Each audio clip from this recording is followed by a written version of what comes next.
굶지 않고 내장 지방을 가장 빠르게 뺄 수 있는 내장 지방 다이어트 10계명. 이렇게만 하시면 지긋지긋한 뱃살이 쑥쑥 빠집니다. 뱃살 때문에 고민인 분들 중에 전체적으로 비만인 분들도 있지만 팔다리는 가는데 배만 볼록 나온 올챙이형, 거미형, 체형도 많을 거예요. 뱃살이 찐다는 건 복부 내장기관 주변으로 내장 지방이 쌓이고 있다는 건데요. 내장 지방이 쌓이면 어떻게 될까요? 간문맥이라는 혈관을 타고 녹은 지방들이 들어와서 혈관 속을 돌아다니게 되고 고지혈증을 유발하고 나쁜 콜레스테롤 수치가 높아집니다. 또 인슐린 저항성을 생기게 해서 당뇨 발생의 원인이 되고요. 복부에 쌓여있는 내장 지방이 아디포카인 같은 물질을 분비해서 만성 염증의 주범이 됩니다. 현대 사회에서 살아가는 우리는 환경 독소에 노출이 많이 되는데요. 발암 성분이 있는 그러한 환경, 독소는 지방 안에 저장됩니다. 이 중에서도 유사 호르몬처럼 작용하는 환경 독소들은 호르몬 교란을 일으켜서 생식 기능을 떨어뜨리고 여성의 경우에는 자궁 근종 같은 여성 질환을 일으킵니다. 내 뱃속에 있는 지방들이 이런 일들을 한다니 많은 전문가들이 이런 이유에서 복부 비만에 대해 경고하고 있는 겁니다. 그래서 오늘은 굶지 않고 내장 지방을 가장 빠르게 뺄 수 있는 내장 지방 다이어트 10계명을 알려드립니다. 이렇게 하시면 죽어도 안 빠지는 뱃살이 쭉쭉 빠집니다. 첫 번째, 식사를 천천히 하세요. 빨리 먹는 것이 습관이 되어 있는 분들은 휴대폰 타이머 기능을 사용해서 식사 시간을 20분 이상 되도록 조절해 보세요. 평소에 살이 잘 찌지 않는 사람들에게 딱 한 가지 공통점이 있다면 천천히 먹는다는 거예요. 식당에서도 마지막까지 남아서 오래오래 씹어서 느긋하게 먹습니다. 반대로 살이 쉽게 찌는 사람들은 하나같이 빨리 먹는데요. 빨리 먹으면 뱃살이 쉽게 찔 수밖에 없는 이유가 있습니다. 음식이 몸속으로 급하게 들어오면 혈당 조절을 위해서 인슐린도 급하게 분비됩니다. 고인슐린 상태가 지속되면 포도당을 에너지로 저장하는 과정에서 지방 합성도 촉진되기 때문에 내장 지방이 쌓이게 되는 거예요. 바빠서 급하게 식사하시는 분들은 고질적인 위장병까지 달고 살 가능성이 많기 때문에 아무리 바빠도 식사 시간만큼을 확보하시는 게 좋습니다. 두 번째, 유산소 운동을 꼭 하세요. 뱃살을 빼는데 좋은 운동으로 가장 추천드리는 운동은 걷기입니다. 물론 어떤 운동이라도 하는 것이 안 하는 것보다 좋지만 운동을 할 때 지방을 태워서 쓰려면 산소가 필요해요. 그래서 유산소 운동을 해야 하는 건데 탄수화물은 분해가 빠르지만 지방은 느립니다. 그래서 오래 할 수 있는 운동, 오래 하더라도 지치지 않는 운동이 좋아요. 걷기 운동을 제대로만 하면 달리기보다 지방 연소에 훨씬 효과적이고 특히 아침 공복 걷기 운동이 뱃살을 빼는데 효과적이지만 공복 걷기는 근육량 감소도 있기 때문에 올챙이형 분들보다는 근육량도 많고 체지방도 많은 분들께 추천드려요. 15분에서 1시간 정도 매일 꾸준히 걸어보세요. 세 번째, 흰쌀밥을 현미밥으로 바꾸세요.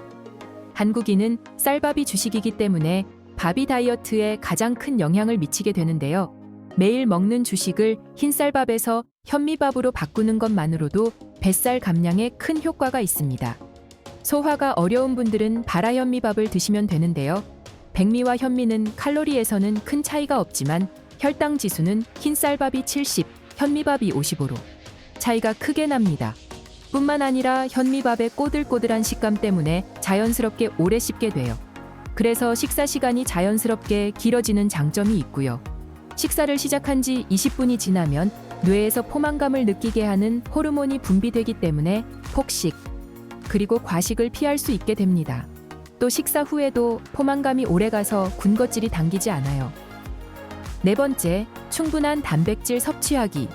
자주 허기가 지는 분들은 식단을 한번 체크해 보세요. 밥빵면 떡 같은 탄수화물 위주로 드시면 허기가 빨리 옵니다. 허기지고 배고픔을 참으면서 하는 다이어트는 절대 오래가지 못합니다. 그래서 든든하게 드셔야 하는데 하루 두 끼 혹은 세 끼 식사를 할 때마다 단백질 섭취를 충분히 하셔야 됩니다. 두부, 콩, 생선, 계란, 닭고기 같은 단백질은 식단에서 빠지면 안 돼요.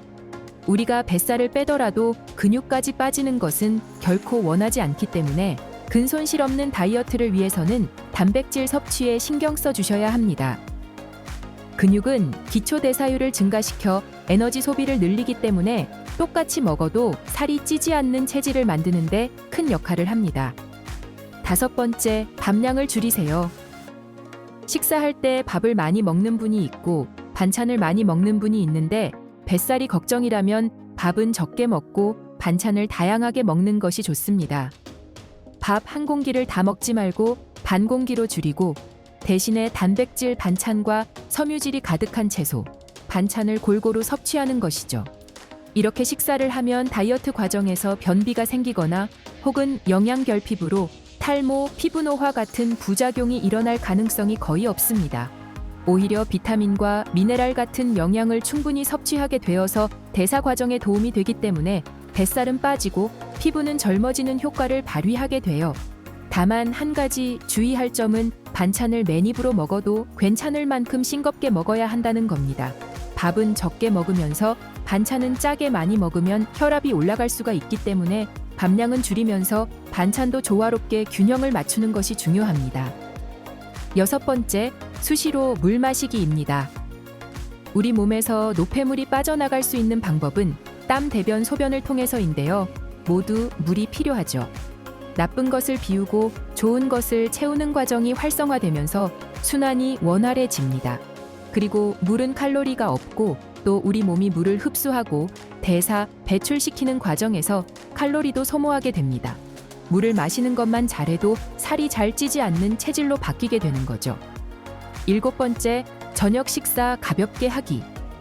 아침과 점심은 어떻게 하더라도 저녁 식사만큼은 적게 세 끼 중에서 가장 단촐하게 먹는 것이 좋습니다. 가끔 회식을 하는 것은 괜찮지만 저녁에 기름지고 칼로리 높은 음식으로 식사를 하는 것이 습관이 되면 뱃살은 금방 늘어날 수밖에 없습니다. 과식한 날에는 조금이라도 더 걸어서 그날의 과잉 칼로리는 그날 해결하기 위해서 노력하는 습관을 들여야 합니다. 8번째, 설탕 멀리하기. 설탕은 중독성이 강해서 마약처럼 먹으면 먹을수록 더 찾게 되고 몸을 망가뜨립니다. 설탕은 뇌의 쾌락 중추를 자극해서 도파민을 분비시켜 기분이 좋아지게 되는데 내성이 생기면 더 많은 도파민이 분비되도록 하기 위해서 더 많은 설탕을 찾게 하는 중독 현상이 발생합니다. 또한 설탕은 혈당을 급격하게 올리기 때문에 인슐린 분비도 폭발하는데요. 혈액 속에 인슐린이 많으면 조금만 먹어도 살이 잘 찌는 체질이 됩니다.